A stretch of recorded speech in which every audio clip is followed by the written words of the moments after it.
मला सगळ्या गोष्टी ऐनवेळीच का सुचतात हा प्रश्न दीपकला नेहमीच पडलेला असतो. पण काय करणार आपण बायका, आपले प्लॅन दर 2 मिनिटाला चेंज होत असतात. उद्या लग्नाला जायचंय, रात्री साडी सिलेक्ट करून ठेवली तरी सकाळी ती घालायची की नाही की दुसरी घालायची हा प्रश्न असतोच. आज रात्री रिद्वीचं मिडनाईट बर्थडे सेलिब्रेशन करायचं होतं. सकाळी नाश्ता केला आणि डायरेक्ट केपीएन गाठलं आणि मी माझ्या फ्रेंड्सला स्ट्रॉबेरी चॉकलेटच देणार हा तिचा हट्ट होता आणि तिने तेच केलं.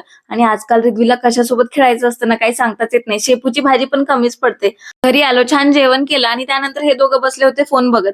यांचा टाइमपास सुरू होता. म्हटलं आता हे कधी झोपणार माहित नाही, तोपर्यंत मी पार्लरमध्ये जाऊन येते, कारण बरेच दिवस झाले आयब्रोज वगैरे केले नव्हते आणि रिद्वी झोपल्यानंतरच मला पार्लरमध्ये जाता येतं, कारण नाहीतर किती वेळा फोन येईल, आई कधी येते कधी येते.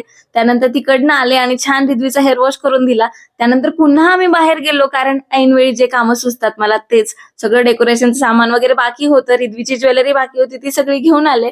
आणि त्यानंतर आईवर एवढं प्रेम येत होतं आम्हाला, का तर माझ्यासाठी हे घेतलं ते घेतलं म्हणून हे इतकं सगळं. त्यानंतर रिद्वीसाठी काही गिफ्ट्स ऑर्डर केले होते, सगळे ऑनलाईनच. आणि आता हे काय आहे ते तुम्हाला पुढच्या ब्लॉग मध्ये कळेलच. सगळे ते रॅप करून ठेवून दिले. बर्थडे कुणाचा आहे ना हे काही मला कळायलाच तयार नाही, कारण मॅडम स्वतःच डेकोरेशन करताय. आजी आणि माऊ सोबत उद्या काय काय करायचं या सगळ्या गोष्टींचं प्लॅनिंग प्लॉटिंग करून होतंय. आपण बर्थडेला असं असं करूया, मग मी अशी सरप्राईज होईल, तुम्ही इकडनं या, मी ते करते, असं सगळं तिने आम्हाला एलॉबरेट करून झालंय. आणि आम्ही पण तसंच फॉलो करतो, कारण शेवटी बर्थडे तिचा आहे, ती खुश होणं जास्त इम्पॉर्टंट आहे.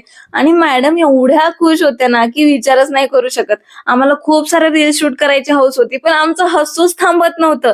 तो व्हिडिओ शूटच होत नव्हता काही केला. त्यानंतर रिद्वी क्यूट अशी रेडी झाली. आमचं छोटंसं डेकोरेशन सुद्धा रेडी होतं. वाटच बघत होती कधी 12 वाजेल. त्यानंतर रिद्वीने केक कटिंग केला आणि केक आम्हाला कुणालाही डिस्ट्रीब्यूट करायचा नव्हता, फक्त स्वतःलाच खायचा होता. हे सर्व सेलिब्रेशन मध्ये रात्री झोपायला 2 वाजले आणि रिद्वीने काय काय रील्स शूट केलं ना हे बघण्यासाठी चॅनलला नक्की फॉलो करा. बाय.